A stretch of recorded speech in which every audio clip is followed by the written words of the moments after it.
আজ আমি আমাদের যে চিমনিটা ক্লিন করে দেখাবো। চিমনিটা নিচেরটা আমি ওপেন করেছি এখন, মানে উপরে জালিটা ছিল, উপরে যে এখানে যে ফিল্টার যেটা সেটা ছিল সেটা আমি বের করেছি।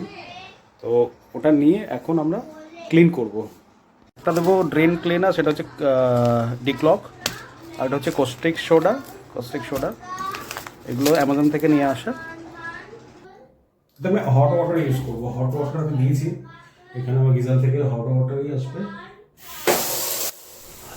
যে কোনো জিনিসে হট ওয়াটারটা দিলে একটু বেশি রকম ক্লিন হয়ে যায়, প্লাস জার্মসগুলো বেরিয়ে যায়। তো আর এইটা যেটা ডিক্লক, এটা কিন্তু একটু রিক্সি, তো মানে চোখে মুখে যেন না যায় সেরকমভাবে ইউজ করতে হবে। আর হাতও যেন ওই সময় না যায়, একটা রিয়াকশান হয় হাতের কোথাও কাটা বা নখ কাটার সময় যেসব ছোটো ছোটো আমাদের হয়তো ক্ষত টাইপের হয়ে যায়, সেগুলো কিন্তু সেসব জায়গাগুলো কিন্তু জ্বালা করবে আর কেমিক্যাল রিয়াকশান হয়ে যাবে। তো এই দেখুন, যে চিমনির যেটা ওই কভার দুটো মানে একদম পুরো তেল চটচটে হয়ে গেছে, মানে উপরে হাত দেওয়া যাচ্ছে না, এত চটচট করছে। তো সেটা দিয়ে আমি এই ক্লগের পাইডারটা দিয়ে দেবো। কস্টিক সোডা দিয়ে দেবো। দেখা যাক, আমি জানি না কতটা কি পরিষ্কার হবে, আবার একটু গরম আসুক। জানি না কতটা কি পরিষ্কার হবে, তবু আমি এক প্যাকেটই দিয়েছি ড্রেন ক্লিনার। এটা আমাজন থেকে কেনা কস্টিক সোডা। আমরা জানি কস্টিক সোডা অয়েল বা ফ্যাটের সাথে রিয়াকশান করে সেটা নুন আর জলে কনভার্ট করে যায়, যেটা আমরা ছোটোবেলায় কেমিস্ট্রিতে পড়েছি, সেই একই রকমের জিনিস। তো এটাতেই হয়ে যায়, তবু আমি ডিক্লকটা দিলাম। কস্টিক সোডাটা এরকম আসছে, এটা সেই আজিনা মতো টাইপের।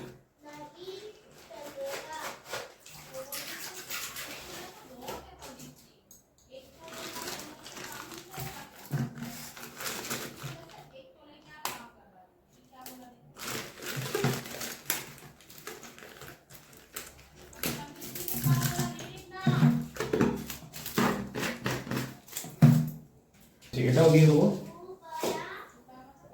আর তার সাথে এটা পুরোটা পোর্শন যাবে না এখন।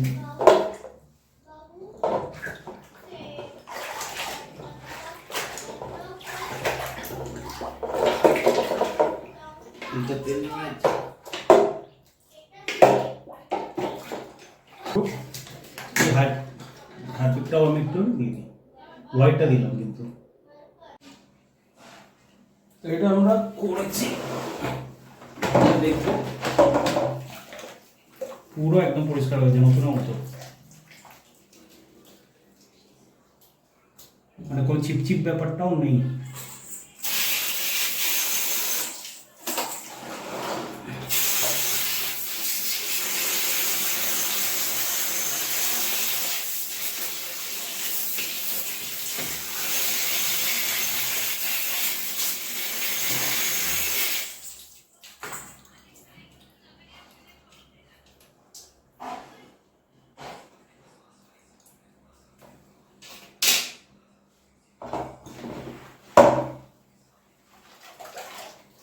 ইভেন এর মধ্যেগুলো বেরিয়ে গেছে।